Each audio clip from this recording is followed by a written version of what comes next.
এজে top Bangla news চ্যানেলে আপনাদের স্বাগত। এই মুহূর্তের পর সবথেকে বিরাট বড় খবর, কর্মচারীদের ডিএ, পুরাতন পেনশন প্রকল্প চালুর বিভিন্ন বিষয় নিয়েই এবং অনিয়মিতদের নিয়মিতকরণ বিভিন্ন ইস্যুতে বিধানসভায় জোরালো আলোচনা। বিস্তারিত জানিয়ে দেব, সঙ্গে থাকবেন। বকেয়া 26% ডিএ মিটিয়ে দেওয়ার জোরালো দাবি উঠেছে বেসরকারি শিক্ষকদের সম্মেলনে। তাছাড়া সরকার অনুদানপ্রাপ্ত স্কুলের নয়া সিদ্ধান্ত নিয়েও সমালোচনা করলেন নেতৃত্ব। পদোন্নতি নিয়ে তীব্র অসন্তোষ প্রকাশ করা হয়েছে। সম্মেলনকে সামনে রেখে বিভিন্ন জায়গায় পোস্টারিংও করা হয়েছে। তাতে পুরনো পেনশন স্কিম আবার চালু করার জোরালো দাবি জানিয়েছেন সংগঠন নেতৃত্ব। সম্মেলনে বক্তারা বললেন, বিভিন্ন চ্যালেঞ্জ গ্রহণ করে গণতন্ত্রকে রক্ষা করতে হবে।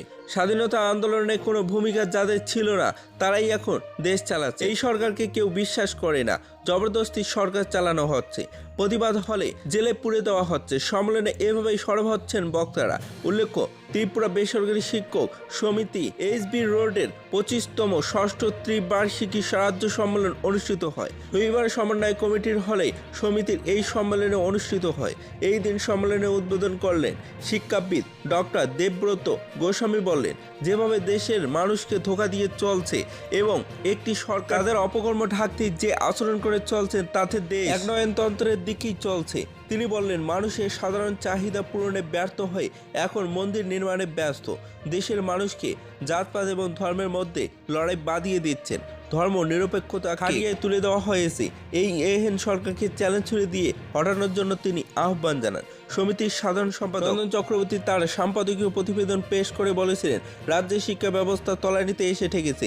এই শিক্ষা ব্যবস্থার অন্তর্জলী যাত্রা রুখতে দীর্ঘ সংগ্রামে যেতে প্রস্তুত ত্রিপুরা সরকারি বেসরকারি শিক্ষক সমিতি এইচবি রোড সম্মেলন। গণতান্ত্রিক পরিবেশ ফিরিয়ে আনার লড়াই মজবুত করার, নয়া শিক্ষানীতি এবং নয়া পেনশনের নীতি বাতিলের এবং বিতর্কিত অনুদানভুক্ত স্কুলের নব্য আইনের সংশোধন বাতিল করার দাবি উপস্থাপন করেছেন। দাবির কথা তুলে তিনি বলেছিলেন, এই সমিতি এই ব্যাপারে তীব্র আন্দোলনের প্রস্তুতির কথা ঘোষণা করেছে। ত্রিপুরা বেসরকারি শিক্ষা নীতি সমিতি এইচবি রোডের সম্পাদক নন্দন চক্রবর্তী বলেছিলেন, নতুন শিক্ষানীতি চাপিয়ে দেওয়ার রাজ্য শিক্ষা ব্যবস্থার দীর্ঘদিনের ঐতিহ্যকে লাটে তুলে দিয়েছে। শিক্ষককে প্রায় বেসরকারি হাতে তুলে দেওয়ার চক্রান্ত চলছে। অবশ্যই জলফার গল্পটা কোদিকে করে সেদিকে থাকে রয়েছেন সকলে। যদি ভিডিওটি ভালো লাগে তাহলে একটি লাইক দেবেন, চ্যানেলে নতুন হলে সাবস্ক্রাইব করে পাশে থেকে বেল আইকনটি প্রেস করে রাখবেন এরকম লেটেস্ট ভিডিও আপডেটগুলি সর্বপ্রথম পাওয়ার জন্য। বিয়ের রিপোর্ট, এজে টপ বাংলা।